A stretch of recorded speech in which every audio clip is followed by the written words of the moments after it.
L'objectif de ce travail, c'est donc de mettre au jour justement les processus de co-construction, notamment donc des didactiques professionnelles, qui vont être issus de l'expérience, en lien justement avec des modes de construction et la culture de ces communautés, puis à travers les modes de circulation des connaissances, toujours dans ces deux contextes de manière comparée. J'aboutirai donc à la proposition d'un dispositif contributif basé sur les processus de résolution de problèmes. Donc, tout d'abord, dans l'établissement. Donc, on est sur de l'information que j'appellerais grise, c'est-à-dire vraiment cette information qui se situe dans les échanges autour de la machine à café, pour prendre un petit peu la métaphore. Donc, qu'est-ce qui se passe dans ces établissements? Donc, les établissements, depuis les lois de décentralisation, etc., se développent, on va dire, en tension entre deux formes. Tout d'abord, une dimension formelle, qui relève donc des devoirs institutionnels, et une dimension informelle qui a lieu donc autour de la machine à café.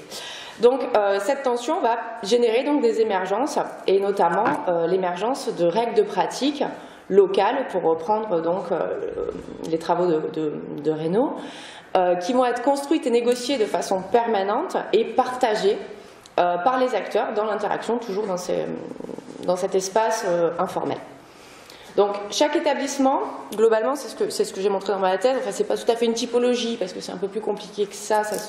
On va avoir des formes d'hybridation, mais du moins, on observe que chaque établissement va posséder une forme dominante qui va être identifiable, telle que par exemple la forme l'égalité, qui va être basée essentiellement donc, sur le respect de la loi, la forme réussite sociale des élèves avec un engagement fort pour les élèves, une culture communauté qui, elle, va être beaucoup plus orientée sur le bien-être professionnel, et enfin une culture compétitivité ou valorisation qui va être axée essentiellement sur la production de résultats. Alors, je mets aussi au jour, en dehors donc, de ces formes dominantes, que la qualité des interactions entre les acteurs va justement générer une forme de plus-value, l'effet établissement, que j'accepte ici non pas dans l'acception usuelle en termes de mesures quantitatives comme c'est fait, mais en termes social, justement, une plus-value sociale.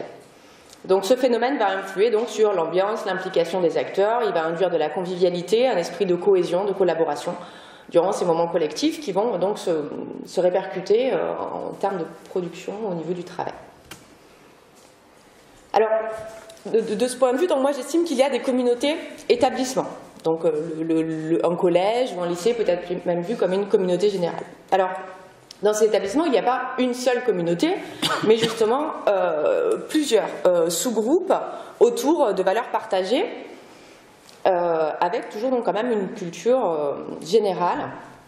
Alors, il va y avoir donc différentes tensions entre les groupes communautaires de la situation. Chacun va finalement pouvoir rester dans ces quatre types que j'ai montrés de façon plus ou moins importante. Il y a par ailleurs également, en termes de structuration des groupes, un effet de rationalisation, de sectorisation de l'être ensemble au quotidien par justement l'imposition de normes techniques formelles, de la gestion et d'évaluation.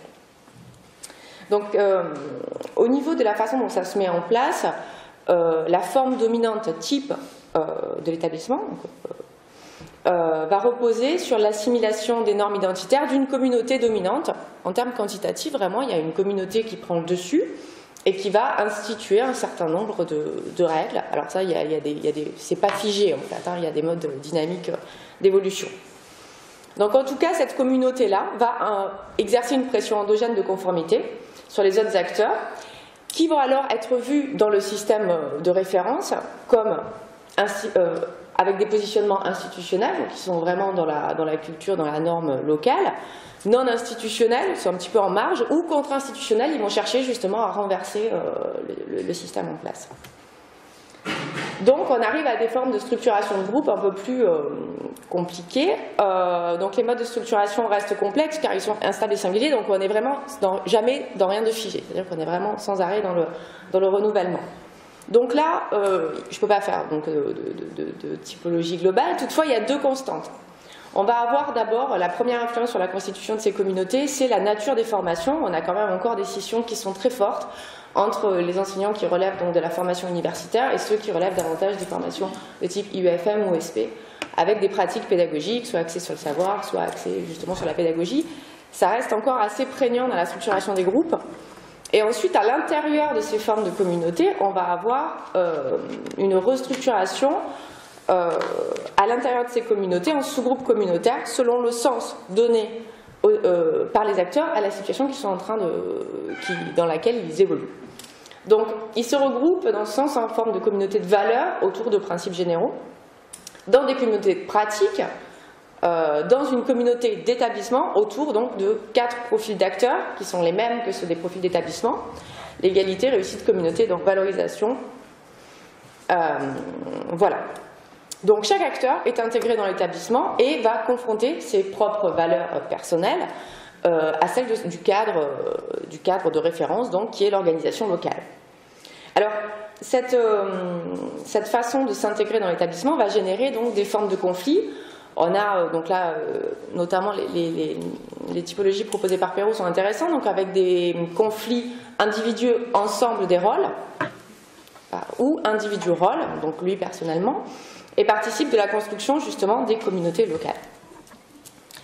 Donc ce qui est vraiment intéressant ici, c'est d'essayer d'identifier systématiquement cette tension entre le profil d'établissement, par exemple donc l'égalité, réussite ou communauté, et le profil d'acteur, puisque selon le profil que l'acteur va avoir, il va plus ou moins bien accepter ou s'intégrer dans la culture locale.